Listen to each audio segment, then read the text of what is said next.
গরমের দিনে ভাত তাড়াতাড়ি নষ্ট হয়ে যায়, তাই এখন থেকে ভাত রান্না করার সময় 1 চা চামচ লবণ এবং কিছুটা সয়াবিন তেল দিয়ে দিবেন। দেখবেন ভাত অনেকক্ষণ পর্যন্ত ভালো থাকবে এবং ভাতগুলো খুব সুন্দর ঝরঝরে হবে এবং খেতেও খুবই সুস্বাদু লাগবে।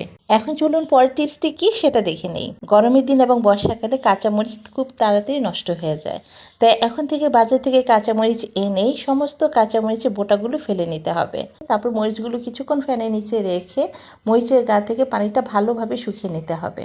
তারপর এই সমস্ত মরিচের মধ্যে সামান্য একটু সরিষা তেল দিয়ে ভালোভাবে মাখিয়ে একটা পরিষ্কার শুকনো বক্সের মধ্যে কিচেন টিস্যু রেখে এর উপর মরিচগুলো রেখে ঢাকনা দিয়ে ঢেকে নর্মাল ফ্রিজে রেখে দিবেন। দেখবেন কয়েক মাস পর্যন্ত একদম ফ্রেশ কাঁচামরিচ খেতে পারবেন। চলে যাচ্ছি পরবর্তী টিপসে।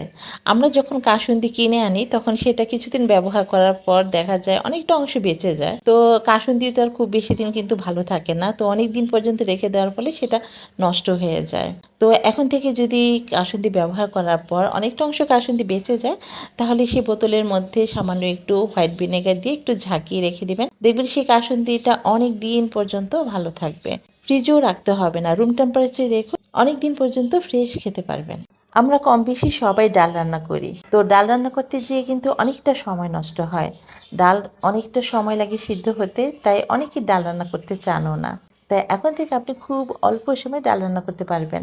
তার জন্য কিছুই করতে হবে না, শুধু ছোট্ট একটা টিপস। প্রথমে যেটা করতে হবে, ডাল রান্না করার 15 থেকে 20 মিনিট আগে ডালগুলো ভালোভাবে ধুয়ে কিছুটা পানি দিয়ে ভিজিয়ে রাখবেন, ব্যাস। আর কিছুই করতে হবে না। দেখবেন যে আপনার ডাল রান্না করার সময় একদম অল্প সময় ডালগুলি সিদ্ধ হয়ে যাবে এবং খেতেও খুবই সুস্বাদু লাগবে।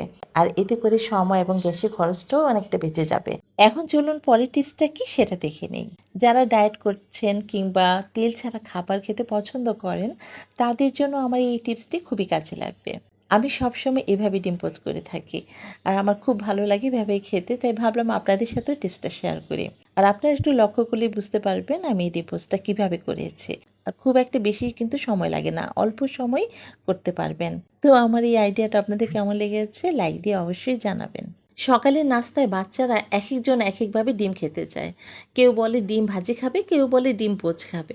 তো আমি কি করি, সাধারণত এভাবে একটা প্যানের মধ্যেই আমি একসাথে দুইভাবে ডিম ভাজি করে দেই। আর এতে করে একদিকে যেমন অনেকটা সময় বেঁচে যায়, অন্যদিকে তেল এবং গ্যাসের খরচটা অনেকটা কমে যায়। তো আশা করছি আমার এই আইডিয়াটা আপনাদের খুব ভালো লেগেছে।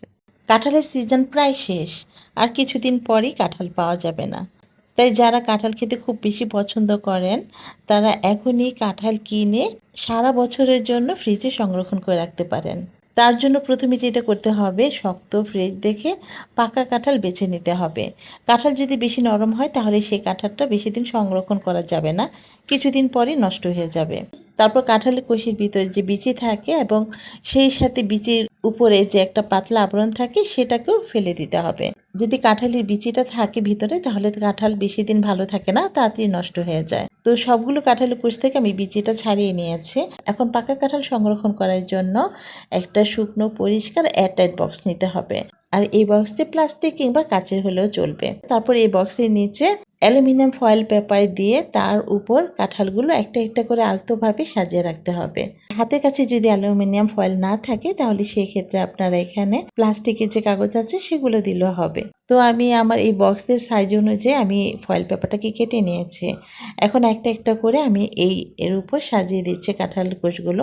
আর একসাথে বেশি করে চাপাচাপি করে কাঁঠাল রাখা যাবে না। তারপর সবগুলো কাঁঠাল দিয়ে এখানে উপরে মানে কাঁঠালগুলোর উপরে কিচেন টিস্যু দিয়ে তারপর ঢাকনাটা ঢেকে নর্মাল ফ্রিজে রেখে দিবেন। আর নর্মাল ফ্রিজে রাখলে 15 থেকে 20 দিনের মতো ভালো ফ্রেশ খেতে পারবেন। আর যদি এর চাইতে বেশি সময় সারা বছরের জন্য সংরক্ষণ করতে চান তাহলে অবশ্যই ডিপ ফ্রিজে রাখতে হবে। আর বক্সের ঢাকনা থেকে যদি কোনো রকম পানি পড়ে, এই টিস্যুটা সেই পানিটাকে অ্যাবজর্ব করে নেবে। খেয়াল রাখতে হবে যেন কাঁঠালে গায়ে কোনো রকম পানি না লেগে যায়।